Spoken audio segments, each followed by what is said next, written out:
Ocean's 11, where the remake is better than the original. Now, the Ocean's 11 remake is directed by Steven Soderbergh and has a huge all-star cast led by George Clooney, Brad Pitt, Matt Damon, and so on and so on and so on. And basically, since this film came out in 2001, it soon became a turning point for the heist genre. Honestly, so many heist films since the year 2001 have copied off this film in so many ways.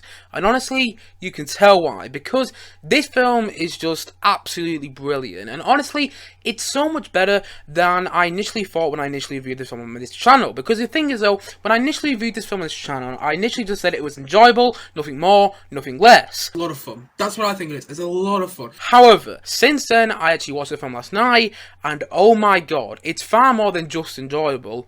It's absolutely brilliant in my opinion. It's so good to watch. It's so enjoyable to watch. It's not just enjoyable, it's so enjoyable. And at the same time though, it's such a brilliant and fantastic film in so many ways. And so many of those ways all go down to Steven Soderbergh's direction, which is all over this film in the best way possible. Honestly, just the way Steven Soderbergh constructs scenes in the film is just so brilliant and so fantastic to watch. Honestly, it really is. Like, so many scenes feel laid back in this film, but actually turn out to be quite pivotal. And just the way he constructs those scenes are so fantastic. And at the same time though, so much of the filmmaking is really exciting to watch in the film as well. And at the same time though, that's all reinforced by David Holmes' fantastic musical score of the film, which just works so well. Honestly, David Holmes' musical score of the film is so brilliant. Honestly, it really is. And so many heist films from like the 2010s onwards and everything, like there's so many heist films nowadays which have copied off David Holmes' score for the film in so many ways. Honestly, I absolutely adore David Holmes' score of the film because it is just brilliant. And at the same time though, the cast are fantastic as well.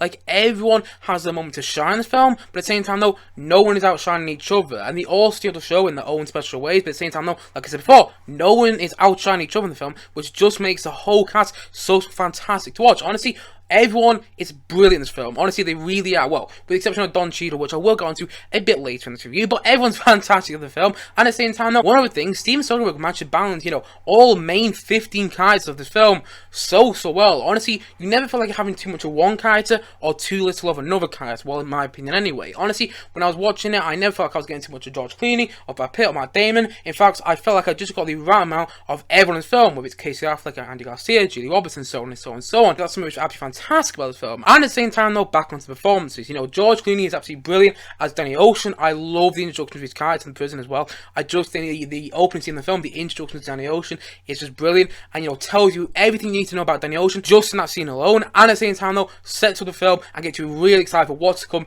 in the best way possible. Honestly, go and look at the opening scene on YouTube. It's just absolutely brilliant, and it sets up the film in the best way possible, and it draws you in just like that in the opening 2 minutes of the film. And at the same time, Brad Pitt is great in the film. You know, he's always eating in this film, I must admit. There's loads of scenes where he's just eating, but he's really good to watch in the film as well. And at the same time, you know, Matt Damon's great in the film. He's really funny to watch in the film. And, you know, Elliot Gould's in there. He's tune up scene in the best way possible, and he's really fun to watch. So is Carl Reiner, and there's so many other fantastic performances in this film as well. Honestly, everyone is fantastic. And at the same time though, one of the reasons this film actually triumphs over the original Ocean's 11 is because this film has the emotional depth which in my opinion was lacking from the original Ocean's 11. Honestly, just with the characters Tess, you know, played by Julie Roberts, and the character Terry Benedict, played by, you know, Andy Garcia in the film, those two characters alone add so much more to this film. Like, just, you know, Julie Roberts' character alone, Tess, she plays, you know, Danny Ocean's ex-wife in the film. So there alone, you have a romantic storyline in this film, an unconventional romantic storyline, but a romantic storyline nonetheless, and that just adds so much more to the film, because Terry Benedict, you know, Andy Garcia's character, he is sleeping with Tess, he's with Tess in the moment, but the thing is though, Danny Ocean is trying to rob Terry Benedict's casino, and that just adds so much more to the film, and such a bigger meaning as to why Danny Ocean has recruited all these people to rob the casino. It's almost like a revenge film as well, which just adds so much more to it. Honestly, I just love the fact that you have an antagonist in the film, brilliantly played by Andy Garcia as Terry Benedict, and at the same time though, you also have Tess in this film, Julie Roberts' character, who adds a romantic storyline in there, which is really interesting to watch. Honestly, it isn't one of those sloppy, boring romantic storylines. It's actually really exciting to watch because Steven Soderbergh puts his own twist on that storyline. And at the same same time, though, I love the way that those two storylines collide in the film. You know, you get the whole storyline with the heist and the whole, you know, romantic storyline in the film to, you know, Tess and Terry Benedict and, you know, Danny Ocean. I love the way those two storylines collide in the end of the film. Well, towards the end of the film, anyway. I just love the way those two storylines come together. Just a scene alone where you hear the Claire de Lune theme tune playing in the background, and you see Tess realise that Terry Benedict cares more about the money at the casino than he does her, and at the same time, though, that scene's cut alongside the whole fountain sequence we see of all of Danny Ocean's 11 after getting away with the heist, or, you know, just slowly walking away from watching the fountains on Las Vegas. It's such a fantastic scene because of the way Steven Soderbergh beautifully places those scenes together, and it's so fantastic to watch. Honestly, you just hear that theme tune in the background, which is so iconic, by the way, and then when you see those two scenes coming together, where you see that moment where Tess realises that Terry Benedict doesn't actually love her, and Danny Ocean still does, and then that whole moment where you see all of Danny Ocean's 11 after getting away with robbing, you know, Terry Benedict's casino, all watching the Las Vegas fountains and everything.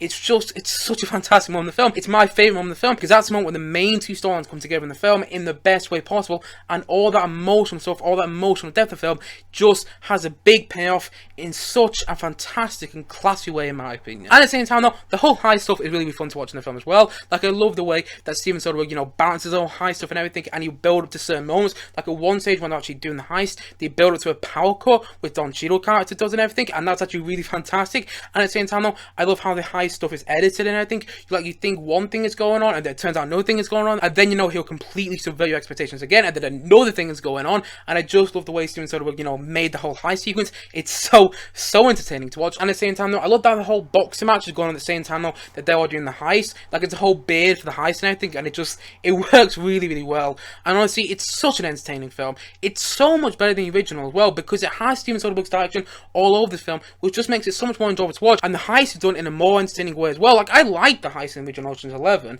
I like the way it was done in that film, but in this film, it is more entertaining, and I think it's such a more entertaining film for so many reasons, and at the same time, though, it has that emotional depth, which in my opinion, the original Ocean's 11 lacked. Saying that, though, I do still have some small criticisms to do in this film overall.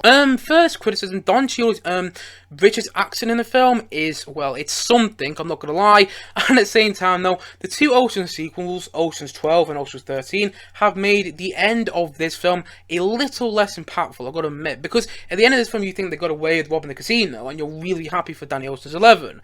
But then, in the second film, in Ocean's 12, you know, Terry Benedict, Andy Garcia's character, is back, and he wants his money back from Danny Ocean's 11. So it makes the ending of this film a little less impactful, because that's basically the plot of Ocean's 12. I mean, there's a bit more to that, I think, because you have Catherine Zeta-Jones' character in Ocean's 12 and everything like that, and Julia Roberts' character is a bit more important again. But the thing is, though, the plot of Ocean's 12 is essentially, you know, Terry Benedict, Andy Garcia character, wants his money back from Danny Ocean's 11, and so basically, it does make the end of this film a little less impactful. But saying that, though, I do still enjoy Ocean's 12, and I enjoy Ocean's 13 as well, but they're nowhere near as good as this film. Honestly, they're really not, because this film is just so entertaining in just the best way possible. Honestly, it really is. It's one of those films that I'll watch like 5 times a year, because I'll just be watching the TV and it'll come on or something like that, and I think, oh, I want to watch 5 minutes of it, but then I end up watching the whole entire film just because of the way Steven Soderbergh just shot this film, and just the fact that the filmmaking is so exciting, the performances are so fun to watch, everyone's seeing the show in the best way possible, but playing it the right sort of way as well. And at the same time, though,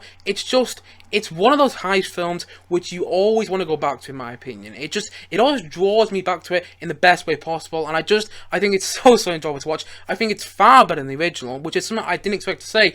Honestly, when I sat down to watch the original Ocean's 11 a couple of nights ago now, I was thinking that I was going to like it far more than I like the remake, but actually it's the other way around. I prefer the remake a lot more, because the cast is so much more fantastic to watch, in my opinion. The direction's there, the high stuff is done in a far more entertaining and interesting way, and honestly, it's such a brilliant film. It's far more than enjoyable, which I initially said about this one when I initially reviewed it about a year ago now, and honestly, I just think it's absolutely fantastic. So much fun to watch, and so much better than the original Ocean's 11, in my opinion. Honestly, I just think this film is absolutely brilliant, and works on so many levels, even when you have Don Cheadle doing that British accent in there, which does take you out of the film a little bit, I'm not going to lie. But saying that, though, I do still think this film is absolutely fantastic, and I really like it.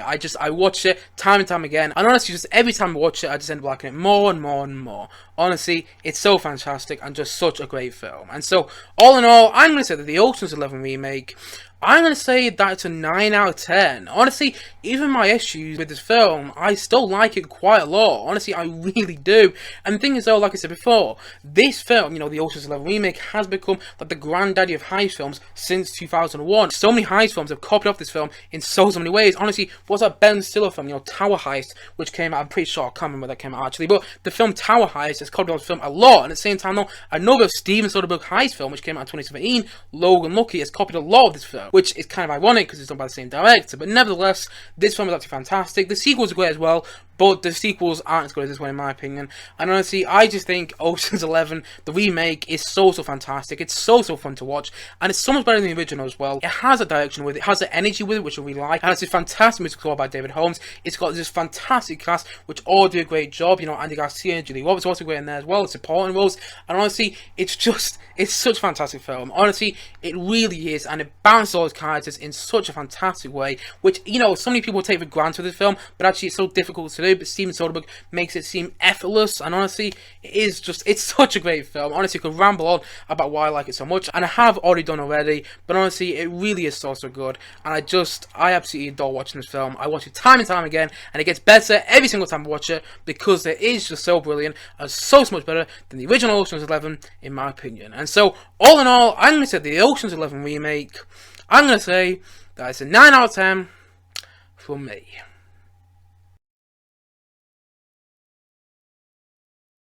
Anyway guys, what do you think of the Ocean's 11 remake? Please do comment down below and let me know your thoughts in the comment section below. Anyway guys, thank you as always for watching, and if you haven't yet, please do click down below and look subscribe on this video, and look forward to many more both film and TVs coming very soon on this channel. See you guys again soon, but bye for now, bye!